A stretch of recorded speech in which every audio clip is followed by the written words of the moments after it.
Let DeSantis fight Trump before Putin. Zelensky is battling for Bakhmut. The Florida governor is battling for the nomination. Florida Governor Ron DeSantis stirred the pot with his recent Ukraine comments, and yet, to put a rough approximation on it, his comments had nothing to do with Ukraine.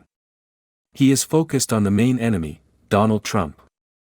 While this column has been in favor of every assistance to Ukraine, it hasn't hid its suspicion that the fighting likely will end with Russians still on Ukrainian territory, in a ceasefire, not a settlement or a permanent peace agreement. F-16s, Abrams tanks and other advanced U.S. weapons should be sent, but I suspect this equipment may end up being more relevant for strengthening Ukraine's post-hostilities deterrence than for the current fighting. The message to Russia of putting these arms in the pipeline is still important. By prolonging the war, the Kremlin only deepens the West's commitment to Ukraine's rearmament while running down its own. And while admiring the brio of those who argue liberation of Crimea can be a near-term possibility, this might represent more risk than Ukraine needs to take right now. Plus a second problem: if all else fails, Russia and its Chinese patron can thwart Ukraine's progress by proposing a ceasefire to make life awkward between Kiev and its most important Western backers. Instead, hints have lately been heard that Ukraine's long-advertised spring offensive will focus on the unstrategic town of Bakhmut, creating the possibility of decisively defeating Russia's 8-month campaign to take the city. Moscow has already paid an exorbitant price for the flailing effort in lives, reputation and public regime backbiting. Turning the tables in Bakhmut now might be nearly as destabilizing and discrediting to the Putin regime as bringing Crimea under Ukraine's long-range artillery threat. Well, see.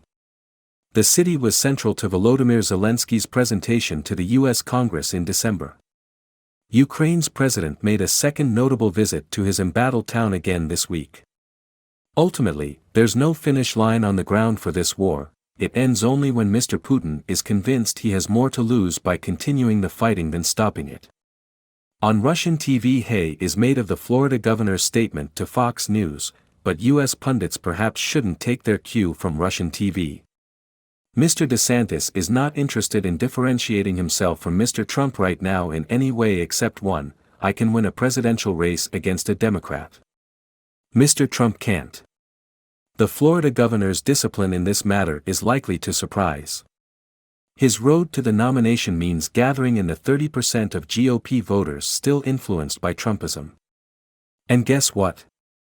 Ukraine might think it has a stake in his succeeding too, given the Democrats' apparent effort to make sure Mr. Trump will be the Republican nominee, which could possibly mean he will be the next president of the U.S. That said, Mr. DeSantis is not wrong. The U.S. does not have a strategic interest in where Ukraine's border with Russia is drawn. It has a strategic interest in serving up an unambiguous defeat to Mr. Putin to signal to Russia, China and others about the staying power of the U.S.-led global order. This goal is already halfway in the bag.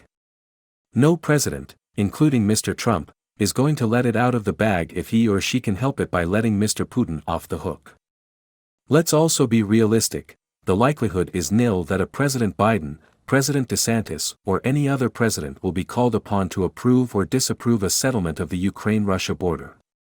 The issue won't be settled as a result of the war now underway. It won't be settled as long as Mr. Putin or any likely successor is in power. The only question to be settled in the current fighting is when and where the ceasefire line will be drawn, in rough analogy to the Korean Armistice Agreement of 1953. And any U.S. president's view will largely be shaped by Ukraine's view of when to stop fighting. Then the hot war will become a cold one. Ukraine's hand, I've said before, will be an enviable one. Russia's won't. Ukraine's national spirit will be a conspicuous contrast to Russia's lack of same. Kiev will benefit from the West's commitment to build up its military. Sanctions won't be rolled back anytime soon. China won't saddle itself unduly to support a failing Russia. The global South will get over itself and identify with a former colonial victim that rises up. Russia's energy leverage won't be resurrected. Moscow's pariah status in global society won't be cured as long as Mr. Putin or a Putin-like regime is in power.